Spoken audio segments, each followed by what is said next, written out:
Be progressive, make advancement. When you first learn to apply Bible principles, deeply ingrained patterns of thinking, speech, and behavior began gradually to change. Much of this took place even before you enrolled in the theocratic ministry school. Now you have likely progressed to the point where you have dedicated your life to Jehovah. Does that mean that you can stop making progress? Not at all. Your baptism is merely a beginning. The disciple Timothy was already serving as a Christian elder when Paul told him to ponder over both the counsel given to him and the privileges of service entrusted to him, to be absorbed in these things, that his advancement may be manifest to all persons. 1 Timothy 4:12-15. Whether you are just beginning to follow the way of the truth or have much experience in Christian living, you should be interested in making advancement. Knowledge and transformation. At Ephesians 3:14-19, we read that the Apostle Paul prayed that his fellow believers would be thoroughly able to grasp mentally the breadth and length and height and depth of the truth. To that end, Jesus bestowed gifts in men to teach, readjust, and build up the congregation. Regular meditation on the inspired Word of God, along with guidance from experienced teachers, can help us to grow up spiritually. Ephesians 4:11-15. That growth includes being made new in the force actuating your mind. This involves establishing a strong mental inclination in harmony with that of God and Christ. It requires constant exposure to their thinking, in order to put on the new personality. Ephesians 4:23-24. When you study the Gospels, do you view these accounts of the life of Christ as a pattern for you to follow?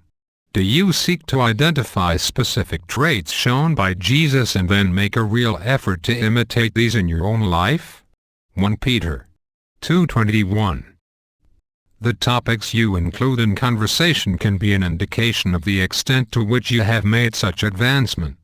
Those who have put on the new personality do not indulge in speech that is dishonest, abusive, obscene, or negative. Instead, their speech is good for building up, that it may impart what is favorable to the hearers. Ephesians 4:25, 26, 29, 31, 5, 3, 4, Jude 16. Their comments and expressions both in private and at congregation meetings reveal that the truth is transforming their lives. If you are no longer tossed about as by waves and carried hither and thither by every wind of teaching, this too is evidence of advancement. Ephesians 4:14. How do you react, for example, when the world barrages you with new ideas, causes, or forms of entertainment? Are you tempted to divert time from spiritual obligations in order to pursue such things? Doing so can stifle spiritual advancement. How much wiser to buy out time for spiritual pursuits. Ephesians 5:15-16. How you deal with other people can also be an indicator of spiritual advancement. Have you learned to be tenderly compassionate, freely forgiving your brothers and sisters? Ephesians 4:32. Your progress in doing things Jehovah's way should be manifest both in the congregation and at home. It should also be evident at school, in public places, and at your place of secular work. Ephesians 5:21-9. If in all such circumstances you are displaying godly qualities in fuller measure, then your advancement is making itself manifest. Use your gift. Jehovah has entrusted each of us with abilities and talents. He expects us to use these on behalf of others in such a way that through us, he can express his undeserved kindness. Regarding this, the Apostle Peter wrote, "In proportion as each one has received a gift, use it in ministering to one another as fine stewards of God's undeserved kindness." 1 Peter 4:10. How are you handling your stewardship? Peter continues, "If anyone speaks, Let him speak as it were the sacred pronouncements of God. 1 Peter 4:11. This verse lays emphasis on the responsibility to speak in complete harmony with God's word, so that God is glorified. The manner in which such speaking is done should also glorify Jehovah. The training provided through the Theocratic Ministry School can help you to use your gift in such a way glorifying God by the way that you help others. With that as your aim, how should you measure your progress in the school? Rather than thinking in terms of how many points you have covered on your speech council forum or the type of assignments that you have been given, reflect on the extent to which the training has improved the quality of your sacrifice of praise. The school prepares us to be more effective in the field ministry. So ask yourself, do I really prepare what I am going to say in the field service? Have I learned to show personal interest in those to whom I witness? Do I lay the groundwork for return visits by leaving people with a question for discussion the next time? If I am studying the Bible with someone, am I working to improve as a teacher who reaches the heart? Do not view progress simply in terms of privileges of service that are granted to you. Your advancement is seen, not in the assignment, but in what you do with it. If given an assignment that involves teaching, ask yourself, did I really employ the art of teaching? Did I handle the material in such a way that it made a difference in the lives of those who heard it? The exhortation to use your gift implies using initiative. Do you take the initiative to work with others in the field ministry? Do you look for opportunities to help members of your congregation who are new, young, or infirm? Do you volunteer to clean the Kingdom Hall or to assist in various ways at conventions and assemblies? Can you enroll periodically as an auxiliary pioneer? Are you able to serve as a regular pioneer or help in a congregation where the need is greater? If you are a brother, are you reaching out to meet the scriptural qualifications for ministerial servants and elders? Your willingness to offer assistance and accept responsibility is a sign of advancement. Psalms 110:3.